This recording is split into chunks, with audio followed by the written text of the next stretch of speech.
Alexander Royce did not ask his wife for a divorce in private. He did it in his glass office, 87 floors above Manhattan, with his mistress sitting on the cream-colored sofa as if Arabella had already been erased from the room. Victoria Sloane crossed one elegant leg over the other, a slim black folder resting on her lap. She did not look uncomfortable. She looked prepared. Alexander pushed the divorce papers across his black marble desk. "Sign them," he said. "I'm willing to be generous." Arabella Whitmore looked down at the documents, not crying, not trembling, not even surprised. For 10 years, she had stood beside Alexander at galas, investor dinners, charity auctions, and magazine covers. She had let the world believe she was merely the quiet wife of a brilliant man. Alexander mistook that silence for emptiness. Victoria mistook it for weakness. Both of them were about to discover the cost of being wrong.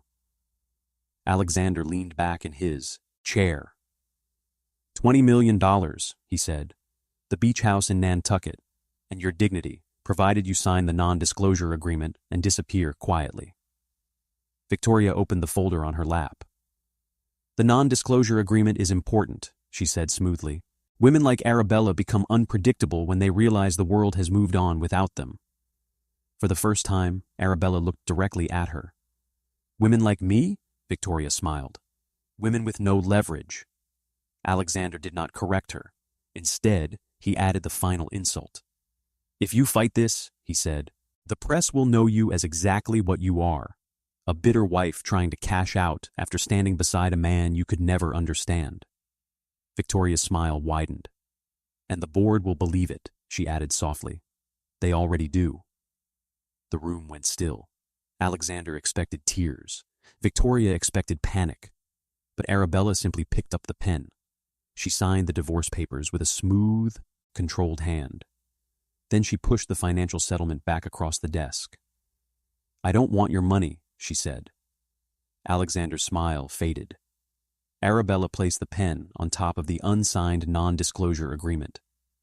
I don't want the beach house, and I certainly won't sign your silence agreement. Victoria's eyes narrowed. Arabella stood, buttoned her ivory coat, and looked at the man she had loved before applause turned him hollow. Then she said quietly, Keep your money, Alexander. You are going to need it more than I will.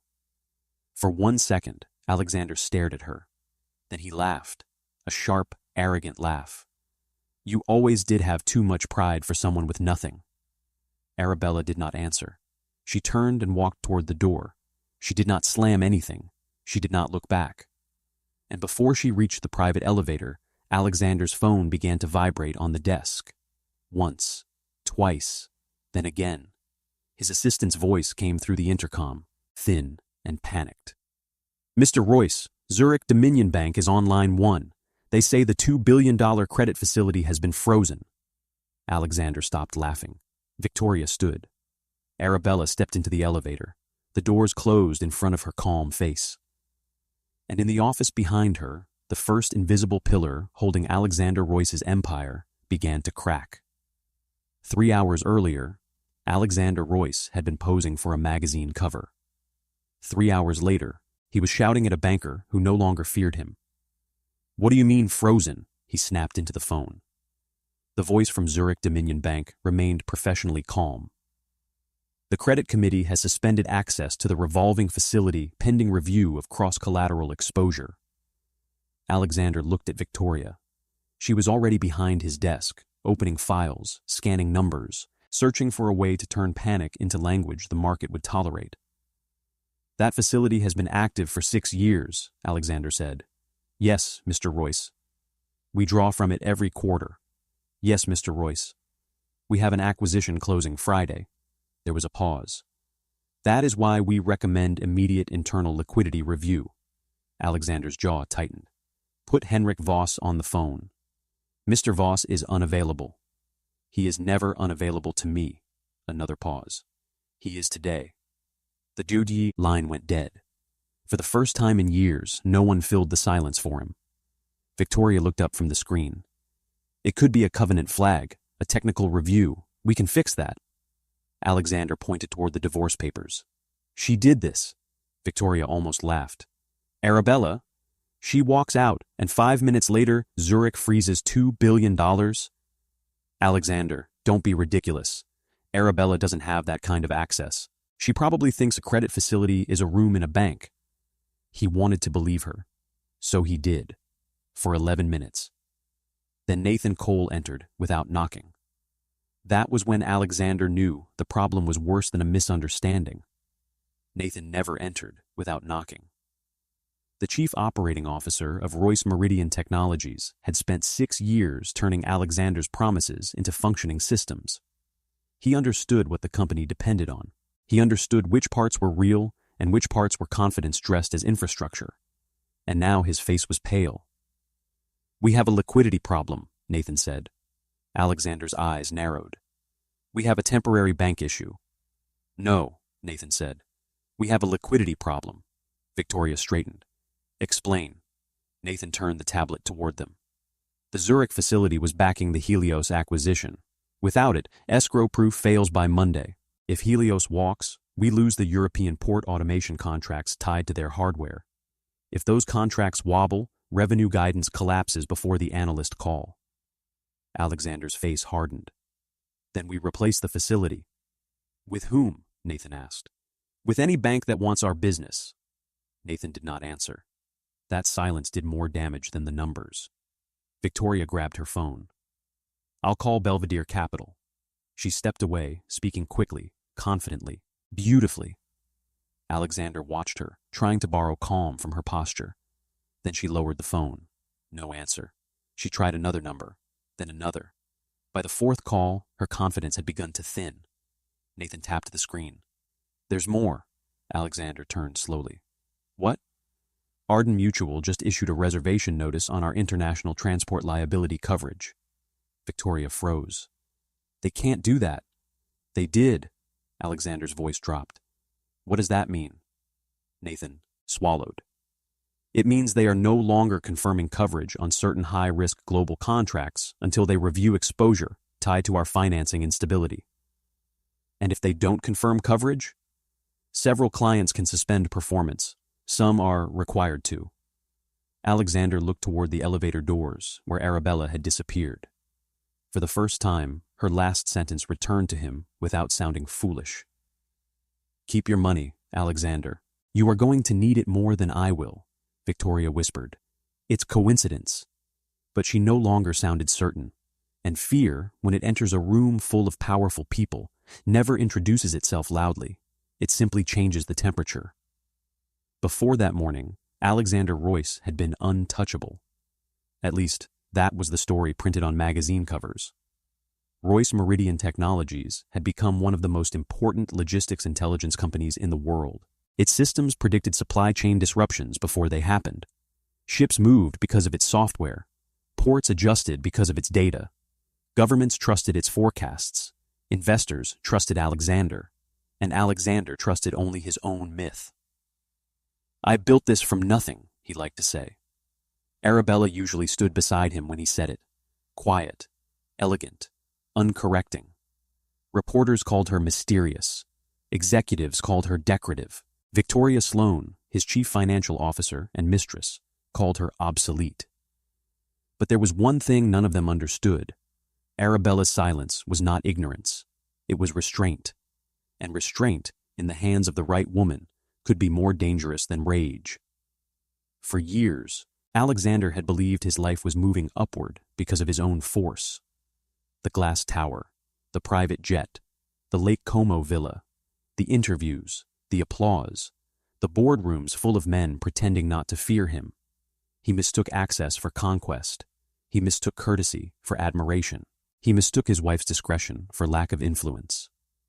Arabella allowed him to make that mistake because, for a long time, she loved him more than she resented him. That was the tragedy. Alexander had not always been cruel. When Arabella first met him, he was brilliant, exhausted, and almost broke. His company had 12 employees, a failing prototype, unpaid invoices, and a founder who survived on ambition and vending machine coffee. Back then, Alexander did not speak like a king. He spoke like a man terrified that the world would never notice what he could build. Arabella noticed. She noticed the idea before investors did. She noticed the mind behind the arrogance. She noticed the fear he hid beneath certainty. And because she still believed love could protect without being announced, she helped him in the only way her family knew how. Quietly. Through doors he never saw opening. Through introductions he thought were coincidences. Through patience from lenders who would have cut him off if his name had stood alone. Through one early financing vehicle whose name Alexander signed without understanding, because desperate men rarely ask who is throwing the rope. Whitmore Bridge Capital. He would not remember the name clearly until it was too late.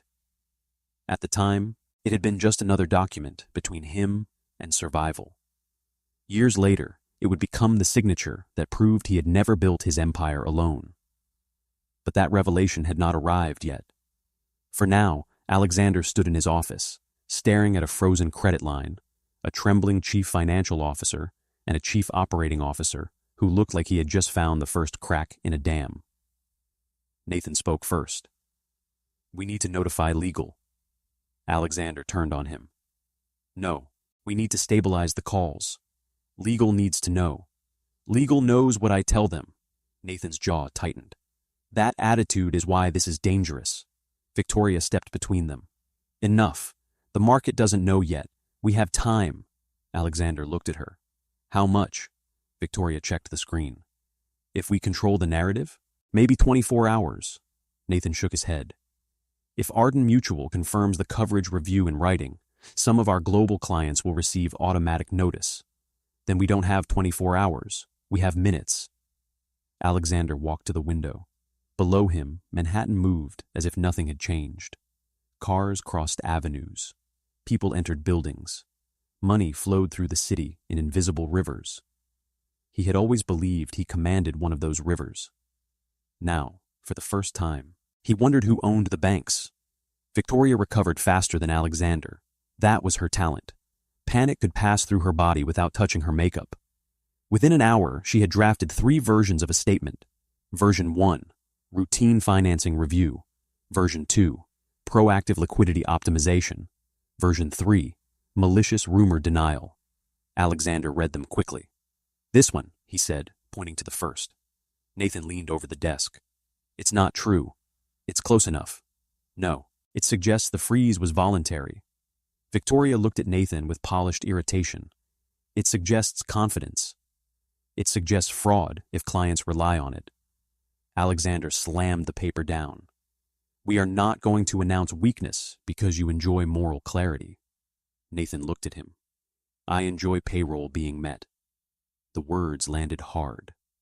For a second, Alexander saw not an employee, but the man who had kept Royce Meridian alive through storms Alexander only mentioned in speeches. Victoria broke the silence. "We can still contain this. The divorce must be framed immediately." Alexander frowned. "The divorce?" "Yes. If this leaks alongside the financing issue, people will connect them. We need a clean public position. Amicable separation. No conflict. No asset dispute. No instability." Nathan stared at her. "You want to manage the optics of his marriage while the company's credit is freezing." Victoria's eyes did not move from Alexander.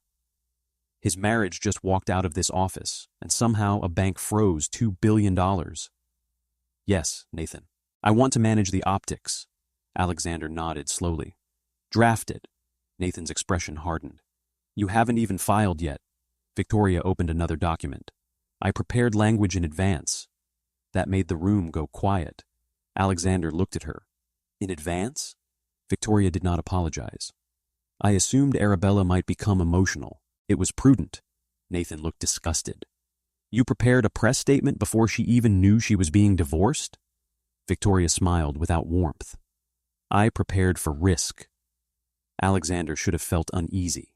Instead, he admired the cruelty because he still believed it was aimed in the right direction. The draft appeared on the screen. "Alexander and Arabella Royce have mutually agreed to separate after 10 years of marriage. They remain respectful of each other and ask for privacy as they begin this new chapter." Victoria scrolled lower. A second paragraph was hidden beneath it. Sources close to the company emphasize that Mrs. Royce has never held any formal role in Royce Meridian Technologies and that the company remains entirely independent of the personal matter. Nathan read it twice. That second paragraph is a knife, Victoria replied. It's a shield. No, Nathan said. It's bait. You're daring her to respond. Alexander stared at the screen. He imagined Arabella reading it. He imagined her wounded, cornered, small. Then he imagined the look on her face when she signed the papers. Calm, almost sorrowful, not cornered, not small. For the first time that day, Alexander felt something close to unease. Then his phone rang again. Mara Venn, General Counsel. Her voice was tight. Alexander, we have a problem with Lydian Harbor. He closed his eyes. What is Lydian Harbor? A holding company. It just acquired a significant portion of our corporate debt. Victoria stopped typing. Nathan's face sharpened. Alexander gripped the phone. How significant? Significant enough to request enhanced reporting. Who owns it? We're tracing. Nathan's voice was low. Why would someone buy our debt today? No one answered. Because everyone in the room understood. A company can be frightened through headlines, wounded through credit, but controlled through debt. Alexander looked at the unsigned non-disclosure agreement still lying on the desk. Arabella had not taken his money. She had not taken his house. She had not taken his silence agreement. She had taken something far more dangerous. She had taken away his assumption that the world would always fund him. Arabella spent the first night after signing the divorce papers in a hotel suite overlooking Central Park, not because she had nowhere to go, because she did not want to return to any house where her silence had been used as furniture. The suite was quiet. Pale walls, fresh lilies, untouched tea. The kind of luxury that did not shout because it had nothing to prove. She removed her earrings and placed them beside her wedding ring. The indentation on her finger looked more intimate than the ring itself. For 10 years, that small circle of pressure had told the world she belonged somewhere. Now her hand looked strangely honest. Her phone rang at 9:12 in the evening. She did not need to look to know who it was. Hello, Father. Charles Whitmore's voice came from London, calm and deep. Are you safe? Yes. Are you alone? Yes. Do you regret it? Arabella looked out at the dark park. No. But the answer hurt more than she expected. Charles allowed silence to sit between them. He was good at that. He never rushed grief just because strategy had already begun. Alexander had met Arabella's father only a handful of times. Charles Whitmore was polite, distant, and almost aggressively private. He spoke softly, collected rare manuscripts, and seemed more interested in old libraries than modern markets.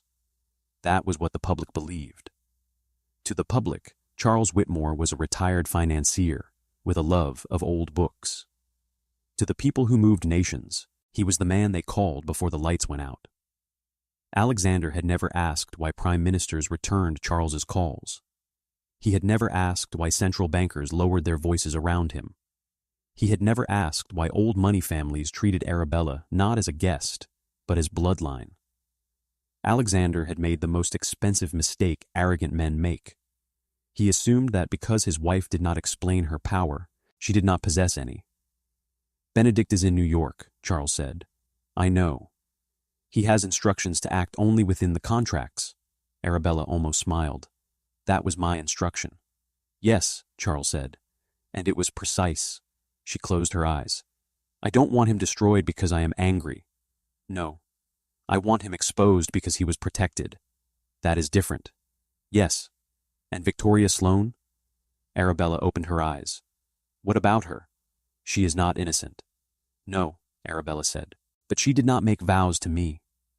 Charles was quiet for a moment. Then he said, You are more disciplined than I would be. I have had practice. After the call ended, Arabella sat very still.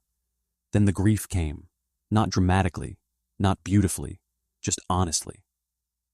She remembered Alexander at 29, falling asleep on her shoulder during a late train ride because he had worked for 32 hours. She remembered him whispering that he was afraid of failing. She remembered telling him failure was not the same as worthlessness. She had loved the man who feared he might not be enough. She had lost him to the man who decided everyone else was less. Arabella pressed one hand over her mouth and cried for exactly 3 minutes. Then she wiped her face, opened her laptop, and reviewed every exposure file connected to Royce Meridian Technologies.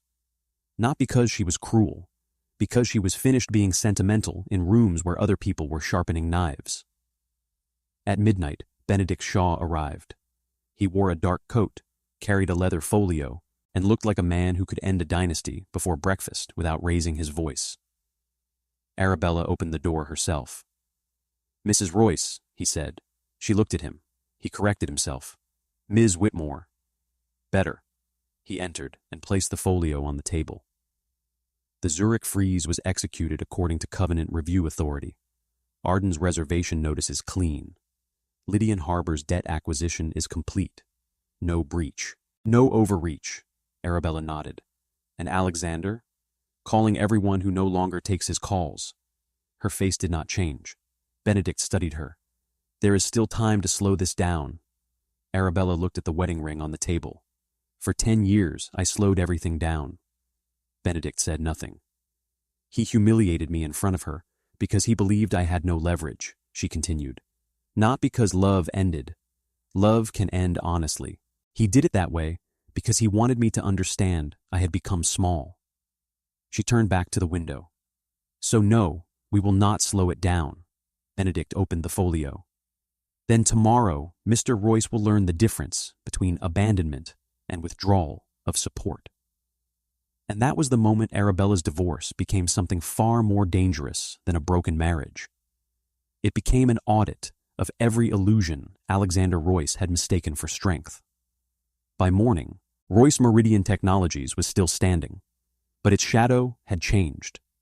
In the executive war room, screens glowed with red alerts, credit exposure charts, debt schedules, acquisition deadlines, and insurance notices written in language designed to sound polite while causing panic. Alexander stood at the head of the table without sitting down. He believed chairs made men look passive during crises. Nathan reviewed contract dependencies with the legal team. Victoria had removed her earrings. That detail disturbed Alexander more than the numbers. Victoria was meticulous about presentation. If she had forgotten jewelry, fear had gotten close to her skin. Our public position is simple, she said. Temporary banking review. No operational impact. Strong fundamentals. Nathan looked up. That would be misleading. Victoria's eyes flashed. That would be strategic. That would be dangerous, Nathan said. If clients rely on that statement and coverage collapses, coverage is not going to collapse. You don't know that. Victoria leaned forward. I know markets punish uncertainty faster than they punish weakness. We cannot look wounded. Alexander nodded. She's right. Nathan stared at him. For the record, I strongly disagree. Noted, Alexander said. The room went silent. Nathan had always been loyal, but his loyalty was to the company, not Alexander's pride. That distinction had never mattered before. Now it did. Mara Venn, the general counsel, entered carrying a folder. There is another issue. Alexander closed his eyes briefly. What now? We traced part of Lydian Harbor's acquisition chain. Victoria turned. And? Mara hesitated. Nathan noticed. Alexander did too. Say it, Alexander ordered. Mara placed the folder on the table. Lydian Harbor appears to be connected through several entities to a private banking network. Alexander's jaw tightened. What private banking network? Mara looked at the page. Whitmore Global Reserve. The name landed softly, too softly for the damage it was doing. Alexander frowned. Whitmore? His wife's maiden name, a name he had worn beside his own on wedding invitations, gala seating cards, private Christmas envelopes, and foundation donation plaques, a name he had never bothered to understand. Victoria spoke first. That doesn't mean Arabella is involved, Nathan looked at her. No, but it means someone around Arabella is. Alexander walked toward Mara. What is Whitmore Global Reserve? Mara looked uncomfortable. A private banking institution, extremely discreet, very old, very connected, Victoria added. They don't deal with ordinary clients. Alexander laughed once. Arabella's father funds museums, Nathan said quietly. Maybe he funds more than museums. Alexander turned on him. You think my wife froze a $2 billion credit line? I think your former wife walked out of this building and several institutions stopped treating you as untouchable. The words hit the room like cold water. Alexander's assistant appeared at the door. There's a Mr. Benedict Shaw here. Alexander snapped. I don't know a Benedict Shaw. The assistant hesitated. He says you will. Benedict Shaw entered without asking permission. He was tall, silver-haired, and dressed in the kind of suit that did not announce wealth because it had never needed to. Alexander stepped forward. Who the hell are you? Benedict placed a card on the table. Counsel to Ms. Arabella Whitmore. Victoria went still. Nathan looked down. Alexander laughed once. Of course, she sends a lawyer. Ms. Whitmore sends boundaries, Benedict said. I enforce them. Alexander's eyes sharpened. Tell my wife, former wife, pending filing. Tell Arabella that if this is some emotional attempt to punish me, she's making a mistake. Benedict studied him with mild disappointment. Ms. Whitmore is not punishing you, Mr. Royce. Alexander scoffed. Then what do you call freezing my credit, threatening my insurance, and buying my debt? Benedict's voice remained calm. Punishment requires emotion. This is risk management. The room went silent. Benedict opened his folio. The institutions currently reviewing your exposure are not breaching contracts. They are enforcing terms your company accepted. This is retaliation. No, Benedict said. This is the removal of tolerance. Alexander frowned. What the hell does that mean? It means the mistakes your lenders previously overlooked are no longer being overlooked. Victoria's face lost color. Benedict continued. For years, certain people extended confidence to you because Ms. Whitmore stood close enough to your name. You mistook that confidence for respect. You mistook respect for immunity. And you mistook immunity for ownership. Alexander's jaw tightened. She never told me who she was. Benedict looked at him. No, Mr. Royce, you never asked. That sentence landed harder than an accusation. Then Benedict placed one final document on the desk. Whitmore Bridge Capital is reviewing its originating instruments. Nathan's head lifted. Alexander looked between them. What is Whitmore Bridge Capital? Benedict closed his folio. The reason your company survived long enough for you to become arrogant. Then he walked out. And for the first time since the divorce papers were signed, Victoria Sloane looked at Alexander not like a man she wanted to marry, but like a burning building she might need to escape. Alexander did not sleep that night. He sat alone in the penthouse he had once shared with Arabella, surrounded by furniture she had chosen and art he had purchased to impress people who understood it better than he did. Her presence was everywhere, which enraged him. The linen napkins in the dining room, the rare blue vase in the foyer, the library organized by subject, not color, despite his designer's recommendation. The piano she played only when she thought he was not home. The silence had her shape. He poured whiskey and opened every file Nathan had sent. Whitmore Bridge Capital. The name appeared in documents from 12 years earlier, back when Royce Meridian had almost died before it became real. Alexander remembered that period as a war he had won alone. But the files told a colder story.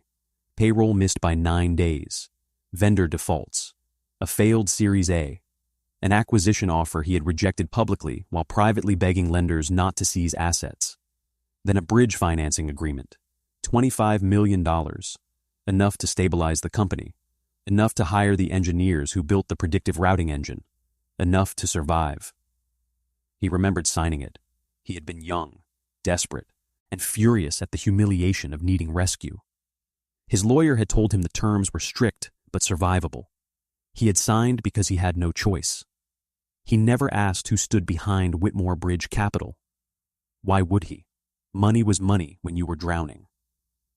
Now he read the clauses with the sickened attention of a man discovering the rope that saved him had always belonged to someone else.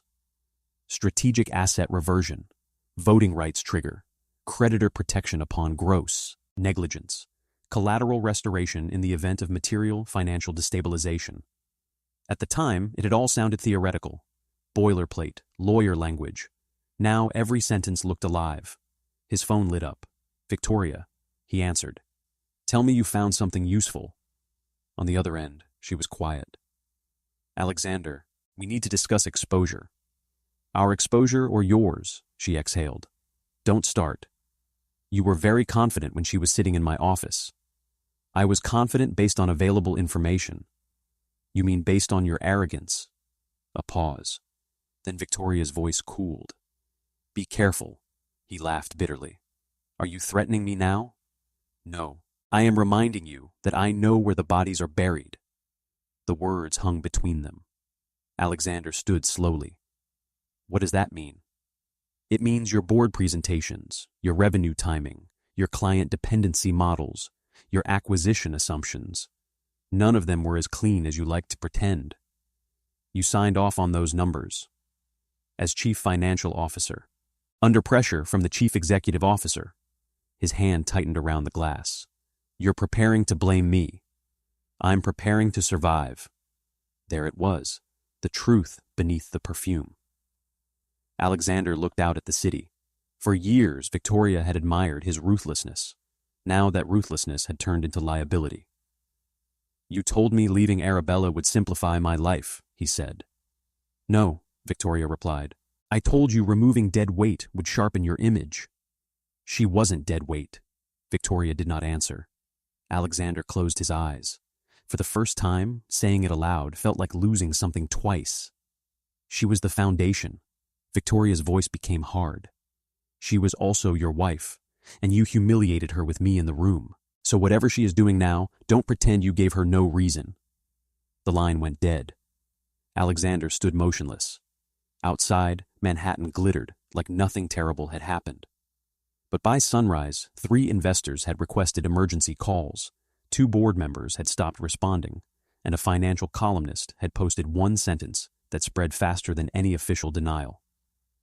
Something is wrong inside Royce Meridian. By noon, everyone wanted to know what. By evening, someone did. The International Capital Forum in Geneva had been on Alexander's calendar for 6 months. Before the divorce, he had planned to arrive as the inevitable future of global logistics. After the divorce, he arrived needing money while pretending he still had power. That difference showed in the way people greeted him. A banker who once crossed rooms for him now offered a nod from across the ballroom. A shipping magnate suddenly had another dinner. A sovereign fund director said, "We should speak soon," which meant they would not. Victoria stood beside him in black silk, flawless as ever, but her smile had changed. Not lover, not future wife, chief financial officer, a woman positioning herself outside the blast radius. Nathan had flown in separately.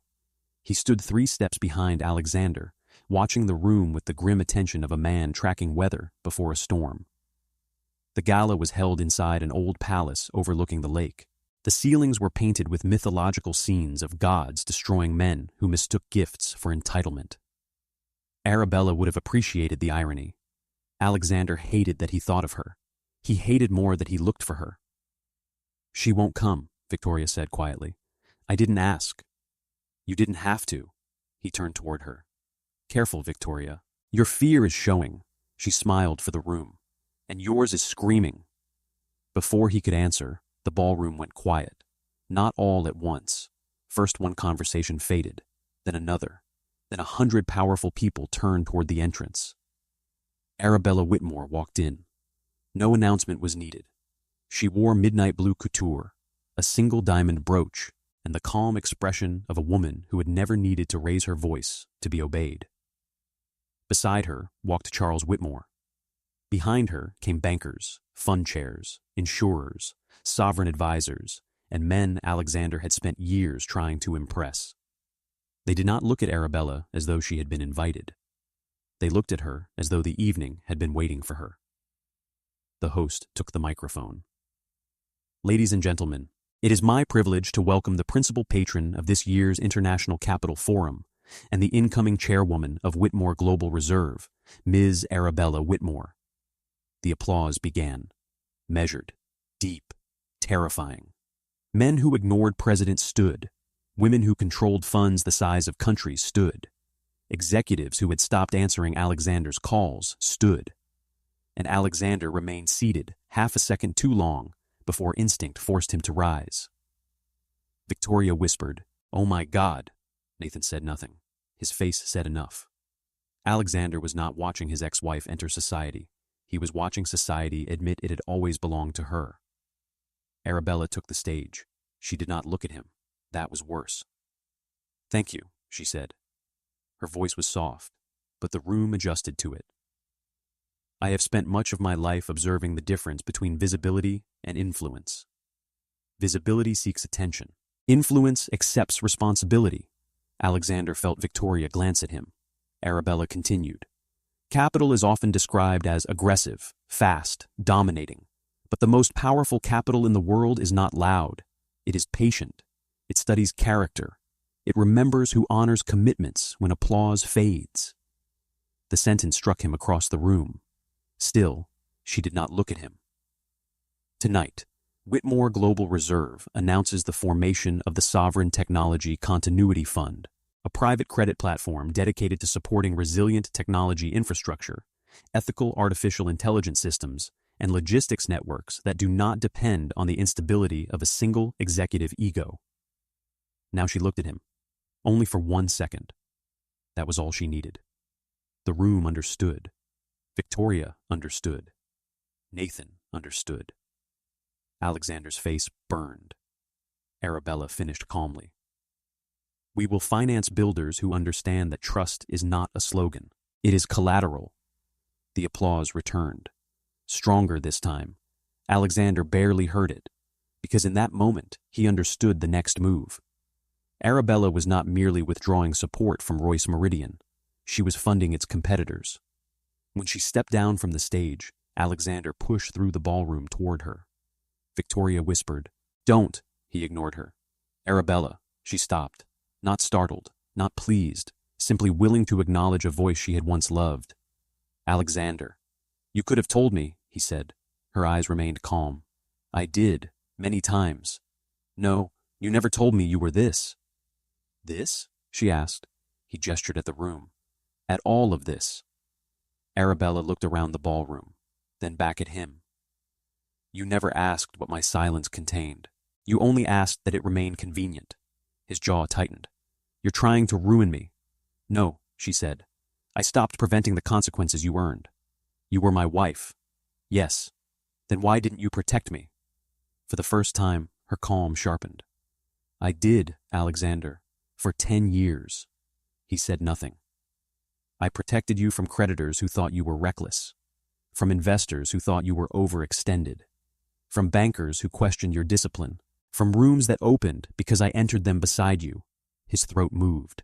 "You never said, 'I loved you.' I thought love did not need an invoice." Victoria stepped closer. "Arabella, surely this can be handled privately." Arabella turned to her. "Victoria, you built your career reading balance sheets. You should have read the marriage more carefully." Victoria went pale. Arabella looked back at Alexander. "You confuse discretion with weakness. You confuse loyalty with dependence.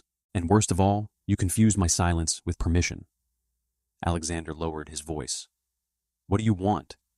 Her answer came without hesitation. "My name back." Then she walked away, and the room parted for her.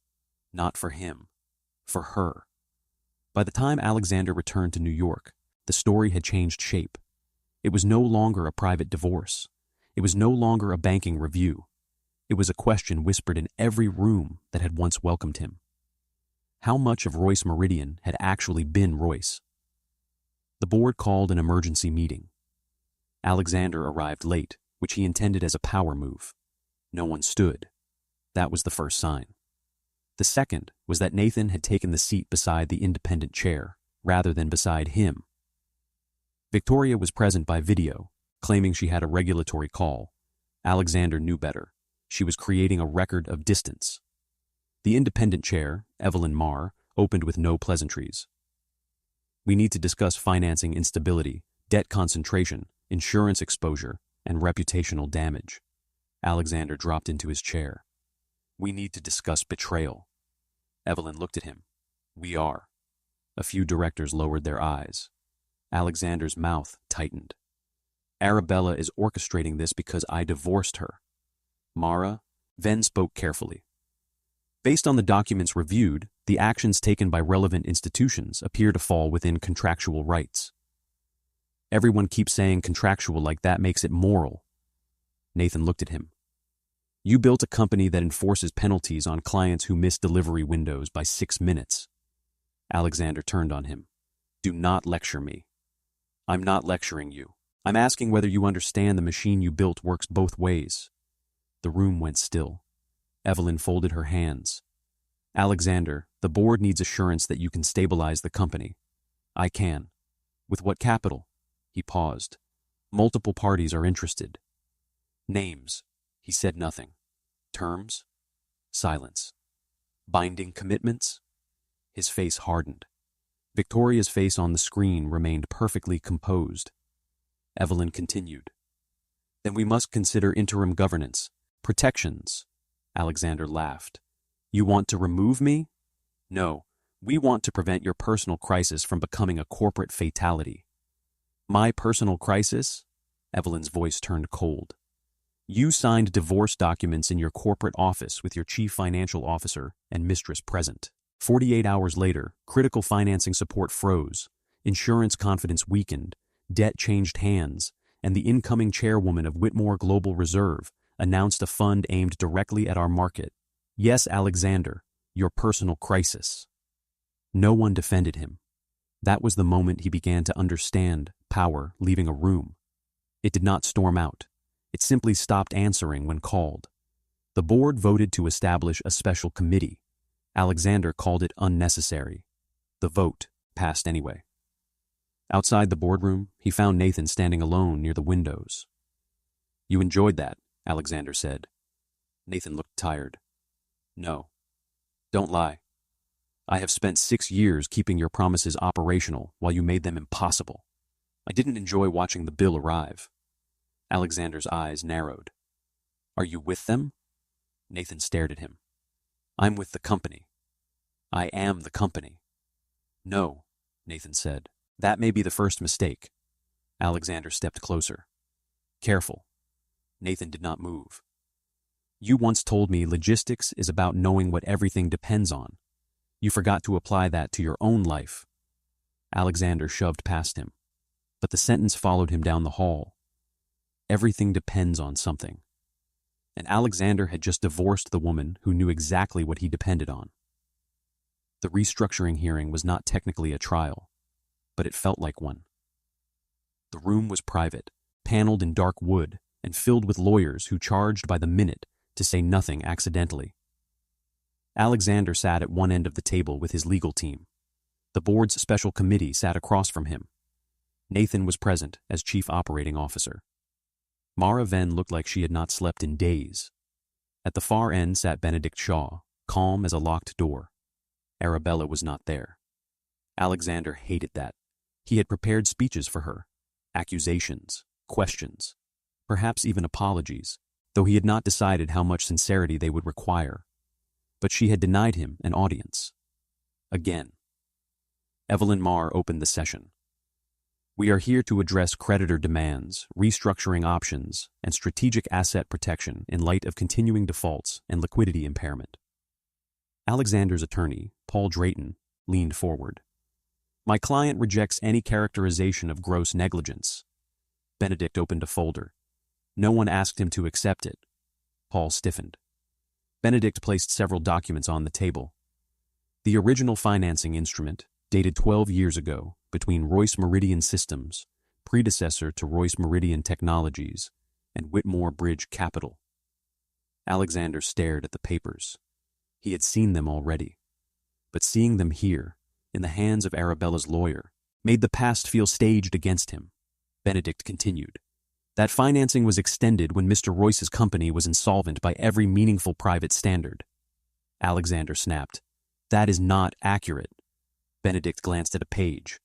Payroll arrears, vendor defaults, emergency founder note, failed institutional round, negative operating runway. Shall I continue? Alexander's lawyer touched his arm. Benedict did not raise his voice.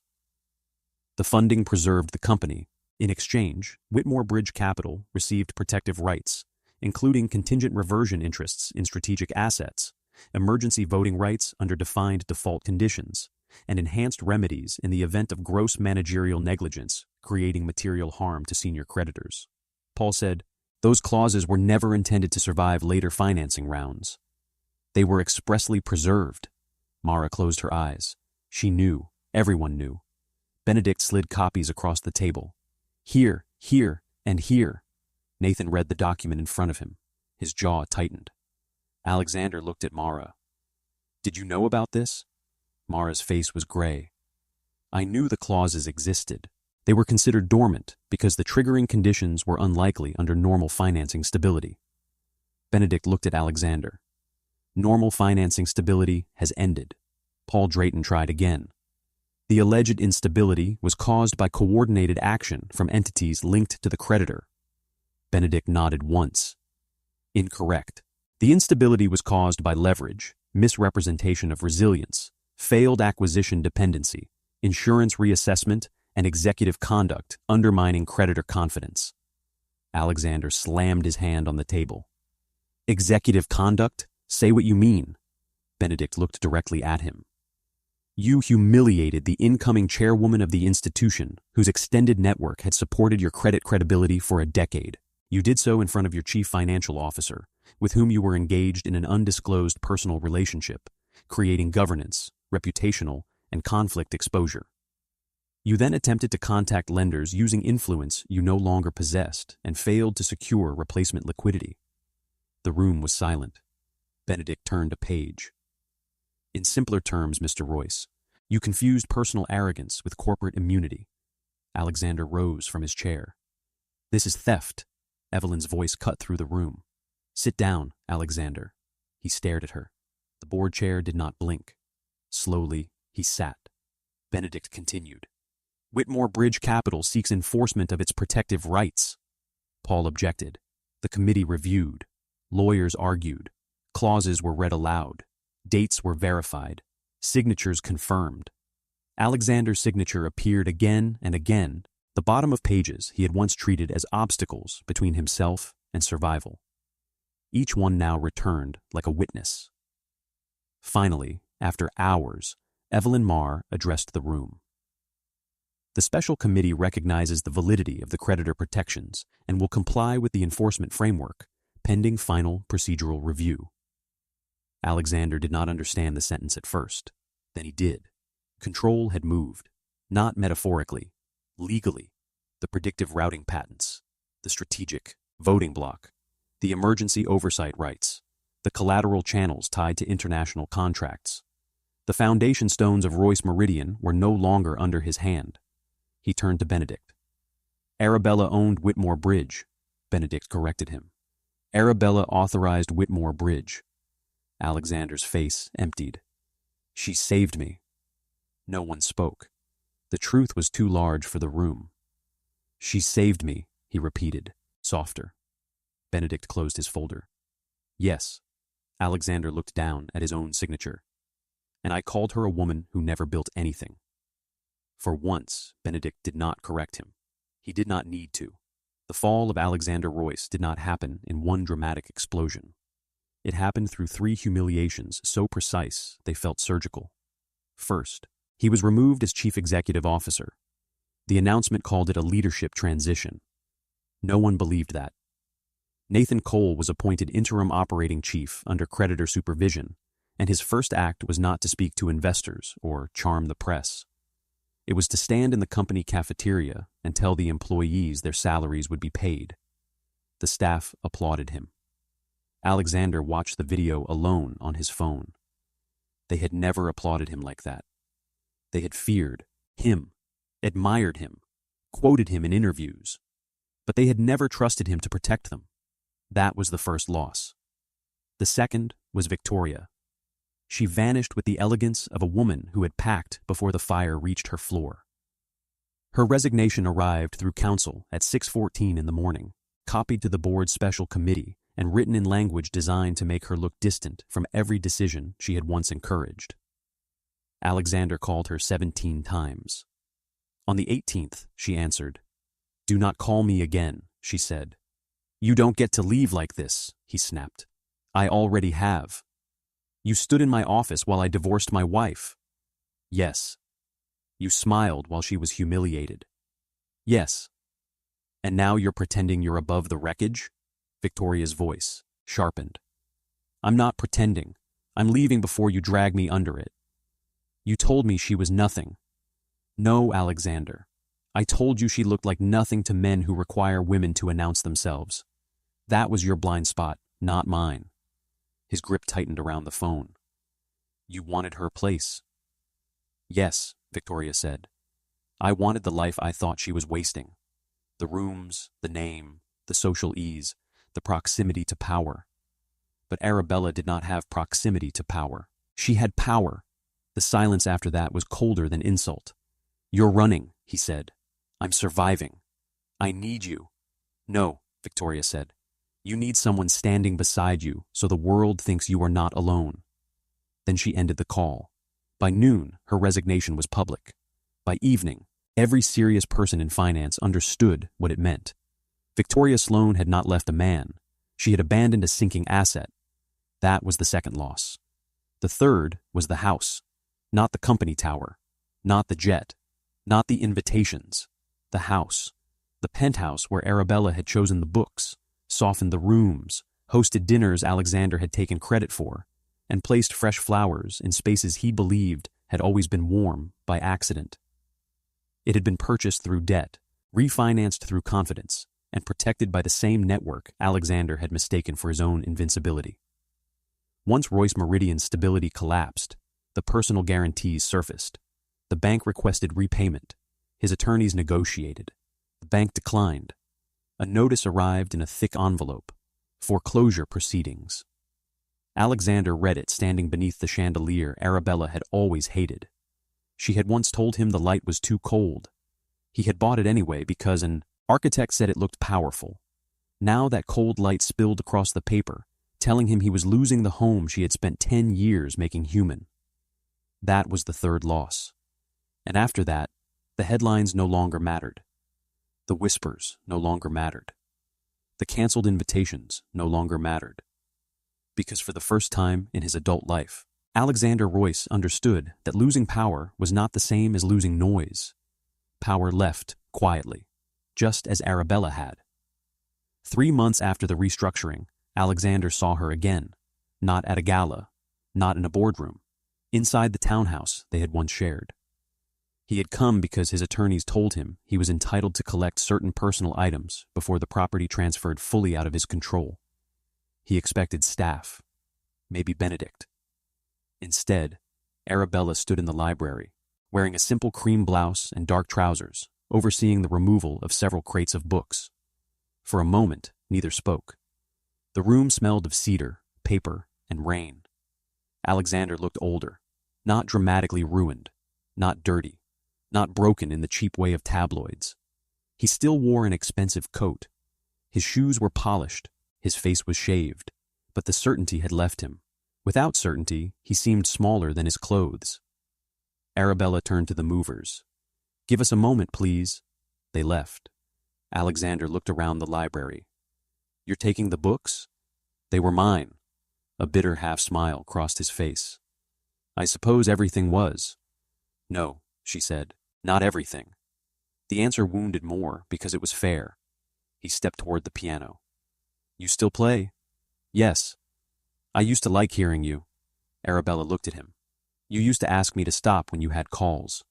He lowered his eyes. "I was under pressure." "We both were." He nodded.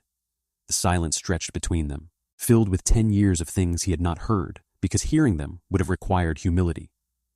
Then he said the words he had rehearsed badly for weeks. "I'm sorry." Arabella did not move. For which part? He looked up. The question exposed him immediately. For a second, frustration flashed across his face. He wanted apology to function like payment, offered, accepted, debt reduced. But Arabella was not a lender anymore. She was the woman he had harmed. All of it, he said. That is not an answer, he swallowed. For humiliating you, she waited. For Victoria, still she waited. For threatening to use the press against you. A slight change crossed her face. Not forgiveness, recognition. For not asking who you were, he continued. For letting you stand beside me while I erased you from the story. For believing your quiet meant you had nothing to say. For taking what you gave and calling it mine. Arabella looked away. For the first time, he saw that his apology hurt her. Not because she wanted him back, because part of her had once waited years to hear even a fraction of it. You were not always like this, she said. He almost smiled. No, I was worse at hiding it. She turned back to him. That may be the first honest thing you have said. He laughed softly, then stopped. I lost everything. No, she said. You lost what was never as secure as you thought. My company. You lost control of it. My home. You mortgaged it against ego. My reputation. You built it on a lie. He looked at her then, and the fear was naked. Arabella, I don't know who I am without all of it. There it was, the thing beneath the apology. Not love, terror. She saw it clearly, and because she had loved him once, it made her sad. But sadness was not a door. I cannot be your identity, Alexander. I'm not asking that. Yes, she said gently. You are. He stepped closer. Could we have been different, if I had known? Arabella's eyes softened. No, if you had needed to know I was powerful in order to respect me, then nothing would have been different. Only your behavior would have improved. He flinched. Outside, rain tapped softly against the window. He whispered, I did love you. I know. That surprised him. You know? Yes, but you loved me most when I made your life easier. And when my dignity became inconvenient, you chose convenience. His face tightened with pain. Is there nothing left? Arabella looked at the room where she had spent years making silence beautiful for a man who mistook it for absence. Then she picked up her wedding ring from the desk. She had brought it with her that day for one reason. Closure. She placed it in his palm. You did not lose me when you signed the divorce papers, Arabella said. You lost me every time you needed me silent in order to feel powerful. His hand closed around the ring. Arabella walked past him. At the door, she stopped. I hope one day you build something honest, something no one has to secretly hold up. Then she left him in the library, alone with the books he had never read, the piano he had silenced, and the ring that no longer meant belonging. 6 months later, Whitmore Global Reserve held its annual private council meeting in London. There were no cameras, no press, no red carpet, only black cars arriving beneath gray skies, iron gates opening without sound, and the old stone facade of Whitmore House glowing softly in the morning rain. Inside, the boardroom was long, paneled in walnut, and lined with portraits of people whose decisions had shaped wars, recoveries, currencies, and empires without ever needing applause. Charles Whitmore sat at the far end of the table. For the first time in decades, he was not in the chair. He sat to the right of it, waiting. Benedict Shaw stood near the window, hands folded. Around the table sat bankers, sovereign advisors, risk architects, private credit heads, and trustees of a fortune too old to perform for attention. At precisely 9 o'clock, the doors opened. Arabella Whitmore entered. No crown, no spectacle, no need. She wore a charcoal suit, her hair swept back, her expression calm. Not untouched by pain, not magically healed, stronger than before because she no longer confused endurance with love. Everyone rose, not for Alexander Royce's wife, not for the quiet woman behind a famous man, for her. Arabella took her seat at the head of the table. Charles looked at his daughter with pride he did not dilute by speaking too quickly. The council is yours, he said. Arabella opened the folder before her. Then let us begin. Across the ocean, Alexander Royce stood in a rented apartment overlooking a city that no longer moved for him. No company, no mistress, no mansion, no applause. Just the echo of a life built too high on foundations he had refused to see. He had spent years believing power was volume. Arabella had known better. Power was patience. Power was memory. Power was the ability to walk away and let the truth carry its own consequences. Alexander Royce spent 10 years believing Arabella Whitmore was the quiet woman standing behind his empire. Only when she walked away did he understand the truth. She had never been standing behind it. She had been holding it up,